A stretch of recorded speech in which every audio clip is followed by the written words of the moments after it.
Today we talk about a deadly disease that had been all but wiped out. What has led to a resurgence of diphtheria in some parts of the world? You're watching Roundtable with me, David Foster.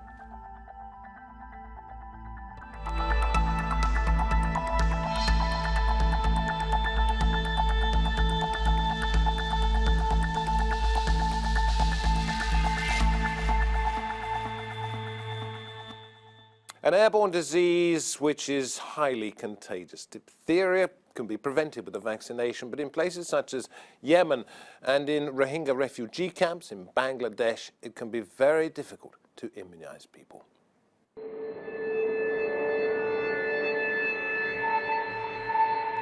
A preventable disease almost consigned to history. Diphtheria can cause breathing problems, paralysis, heart failure and death. A vaccine had all but wiped it out. But now, some countries are seeing a resurgence. What's causing this new health crisis? The Yemen conflict is fertile ground for an outbreak. The airborne disease had not been seen in the country for 25 years. But more than 600 cases have been reported since September 2017. At least 35 people have died. In South Asia, Rohingya refugees driven across the border into Bangladesh are cramped into unsanitary living conditions. This is a very challenging situation because every day there are coming more children, and the challenge to get the vaccines is also something that is very difficult. More than 4,000 suspected cases of diphtheria have been reported among them, and 32 deaths. Though highly contagious, diphtheria is easily treated. But effective vaccines are only widely available in high-income countries. In Yemen, vaccination coverage has been well below the required level, around 70% in the past 5 years. Limited access to public health care for the Rohingya has resulted in a low vaccination rate among the refugee population, something humanitarian organizations are trying to remedy.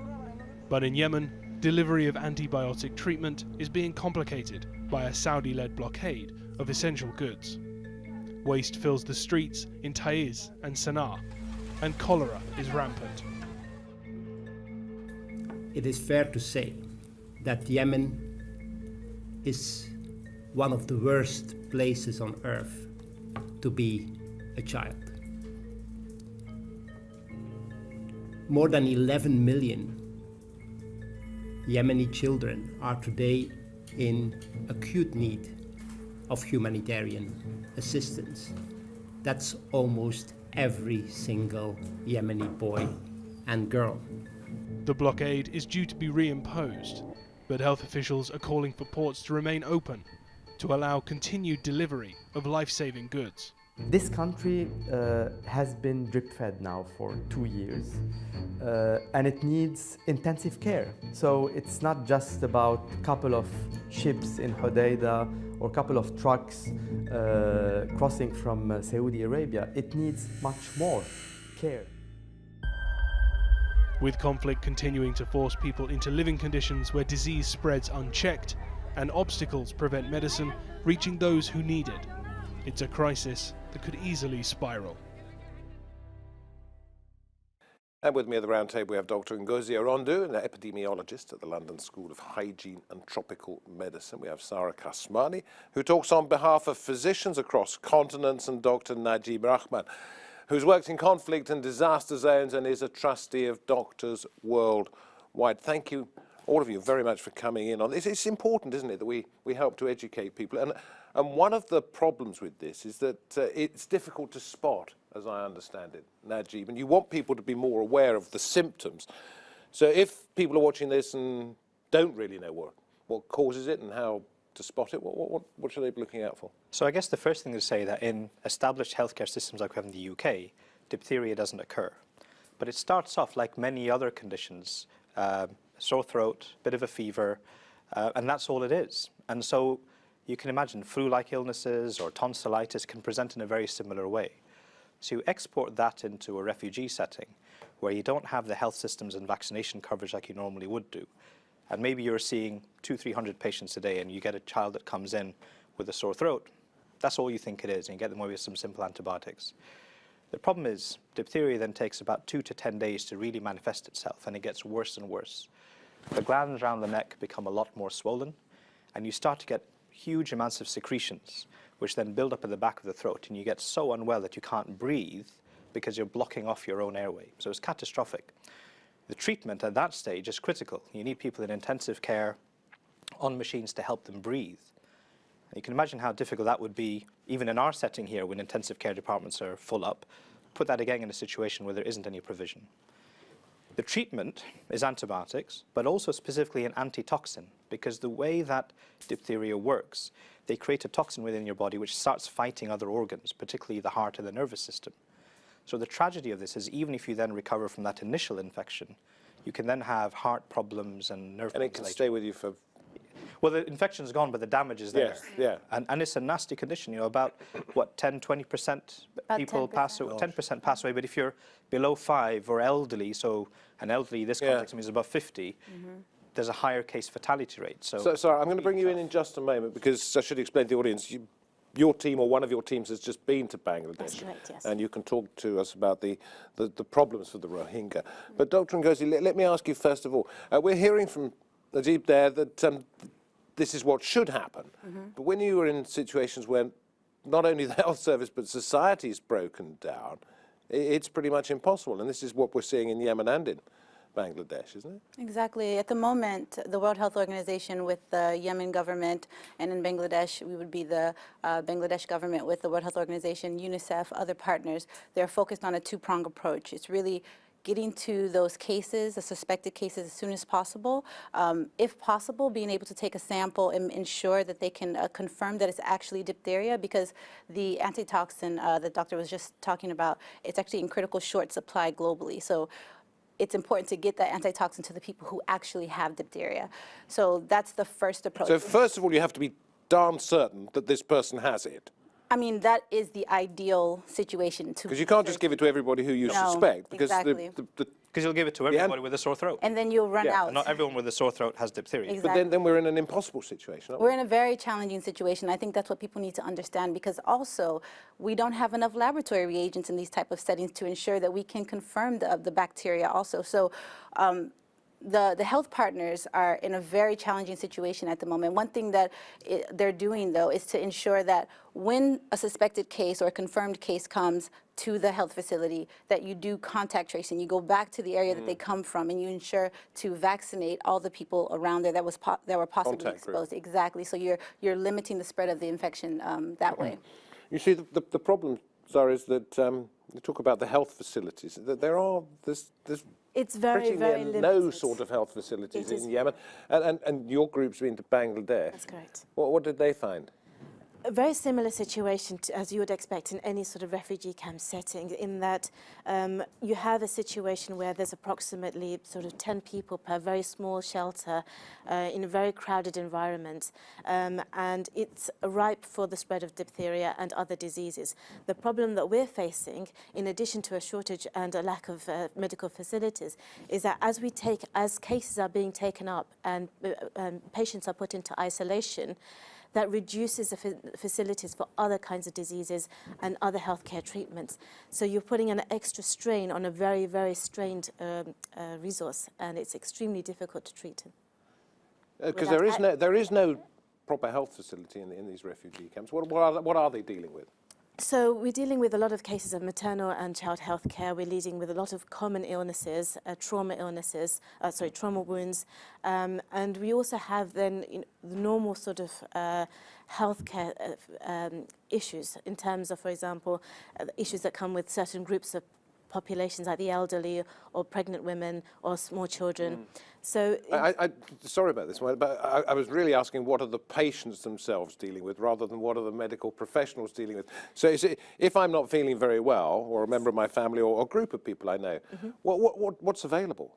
Very little. You have ad hoc clinics that have come up in terms of the charitable institutions that are springing up. You also have a more standardized clinics in the presence of, for example, MSF, World Health Organization, and the UN bodies. You do have some facilities from the government of Bangladesh, but access to them is very difficult for those who have come over as Rohingyas. When you say some, it is pretty poor, isn't it? I mean, the contribution from the Bangladesh government and indeed from the Myanmar government has been, well, there's been nothing whatsoever, really. Well, I think it takes some perspective, right? So a population of 600,000 people have pitched up on a doorstep. So that's a city that's arrived. And they've arrived with no background, health literacy, access to education or healthcare in the past. And they've now been kind of contained in one mega city camp. To come and, I mean, we would struggle here if that happened, right? We worry about a few migrants, refugees coming to our country. So trying to provide a scalable health system in that setup is always going to be challenging. And I guess with the political complexity, that does not help. I mean, interestingly, when the crisis first hit, we had a surplus of registered healthcare clinics. But the question is, what function were they providing? A lot of these were ad hoc medical camps where volunteer doctors from Dhaka would turn up, dish out some medicines, and then go back. So actually, part of it's then getting some control back. So the WHO with Bangladesh government have issued minimum standards of what these services should be providing and where they should be located. So they're not all just located by the highway where not everyone in deeper parts of the camp can have access. So it's a really, really complex situation. I think it's also important to realize that the population specifically coming from Myanmar and going to Bangladesh, this was a marginalized population to begin with. So they're not a healthy population going into another country. They're dealing with diphtheria, something that we've had a vaccine for since the 1940s. And so the type of services, the type of immunization that needs to happen, you're kind of going backwards just to bring them up to a normal, healthy state. Yeah. One of the problems, I think, is isolation, isn't it? Because once you've got a vaccination, then you're not going to get it. And the majority of those people outside the camps will have had these vaccinations. Therefore, it is their problem, not our problem. Well, it's actually everybody's problem because even but isn't this an attitude that could perhaps be there? Possibly. I think that is a possible attitude. And I think what Dr. Najeeb, excuse me, was saying earlier about health literacy is that's when that kicks in. Because while Bangladesh did have a very high coverage of DTP3, which is the vaccine that is used against diphtheria, you need about 85% people to be vaccinated to have herd immunity, meaning that you can stop outbreaks. But that still leaves a 15% unvaccinated population. Now, you bring in a lot of people who are not vaccinated, and those people are vulnerable. So the Bangladeshi people are vulnerable. Some of them are vulnerable, and we've seen some cases. And the entire Yemeni population, I would think. Definitely. I think with Yemen, it's a different story. The civil war has been happening since 2015, and so with diphtheria, you want to vaccinate children, preferably they have the first 3 vaccines administered before 6 months. And so we have cohorts of children that have not been vaccinated, but also diphtheria needs booster vaccinations within your adolescent years to ensure Only in your adolescent years? Yes, there's 3 different boosters in your adolescent years to ensure that continued immunity and protection. And so what we're seeing is a waning immunity amongst older people, and then we have a whole bunch of children that have never been vaccinated to begin with, and so you have a very large susceptible population. Gosh, tell me a little bit about the work that your group does in general when it comes to something like this. So is it to deliver the vaccines? Yes. It can be. It depends on the outbreak itself. So, for example, when we were there in Bangladesh, the vaccination program had not started at that point. So we were unable to do that kind of activity. What we were able to do at that time was to support in terms of the other healthcare problems that were coming in, because obviously as you have an outbreak, that takes away resources from the other healthcare problems that are prevalent. It has to be an injection, or is it done like my old polio one was done on a sugar cube or whatever? It's an injection. Yeah. Okay, so how many can your group do in one day? When you're dealing with 600,000 people, how many healthcare professionals do you need and how long a period do you need? Well, from what I can understand at the moment, there are the vaccinations that they're giving out at the moment require a two setup of vaccination, where you have one injection and then you have to wait a month before you have the other injection. Now, the problem that we're having is that in a refugee situation, people are not necessarily going to stay in one place. So whereas you can actually deliver a vaccine for one of those jabs, by the time it comes a month later to get the second vaccine done, populations generally do have moved or dispersed to other areas. And so actually keeping the immunisation up and in this kind of context is extremely challenging. You see, I'm wondering, this is terrible for anybody who gets it and for groups of people around. But when we have so many different problems, like let's say you have cholera in these particular camps, which can spread through a population just like that and can be just as deadly. Is it right to focus on something like this? So I think all these conditions, whether it be cholera or diphtheria, these represent the tip of the iceberg of a whole range of other health issues. So when we focus attention on this, I think it helps to provide advocacy of the general, the extreme destitution that these people are under. I think we have to recognize that the Rohingya people are amazingly resilient. They've been surviving for the past 30, 40 years with no access to services, and they've been surviving. We are now going to try and help, but sometimes their intervention causes harm. So, for example, if you put a water well, but you put it next to a latrine, then suddenly you've got contaminated water sources. So that's unprofessional standards of our effort that are now contributing to harm. When we decide to put them all into small houses and put 10, 15 on them, because that's the plot of land we allocate, we promote transmission of infectious diseases. So there's this really big challenge of saying, okay, there's a lot of needs for the community. We know what those needs are comprehensively. But to be honest, the international community still hasn't funded the appeals that are needed. The UN has appealed for funding and is underfunded to do things like vaccination campaigns, which require a huge population level input. So, excuse me, conditions like this, by getting diphtheria on the news and getting people aware of it, hopefully people say, look, this is really bad. We've got a medieval condition coming back again. What do we need to do to strengthen the whole system? And what is needed?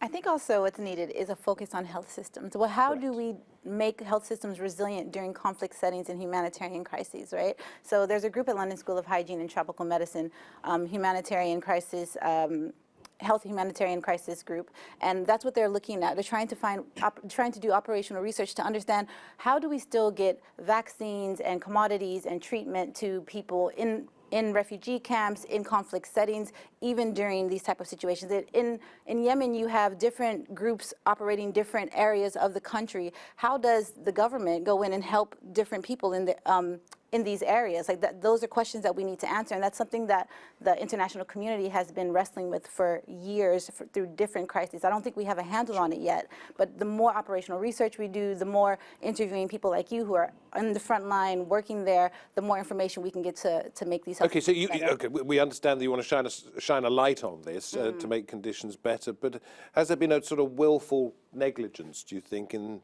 terms of the international response, particularly to this crisis? So I think I'll bring Sara in, if I may. I think I don't know if you can say it's willful negligence. And I think there is a. There's always something more important, perhaps? No, I think there's an element of donor fatigue, definitely. Yeah.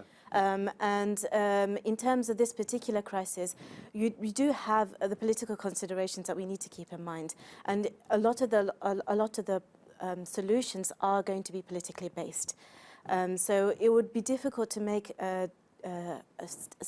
full statements about whether something is curable or not. A lot of it comes down to political will and the resources that are allocated to tackle these problems. So what would you like to see done immediately?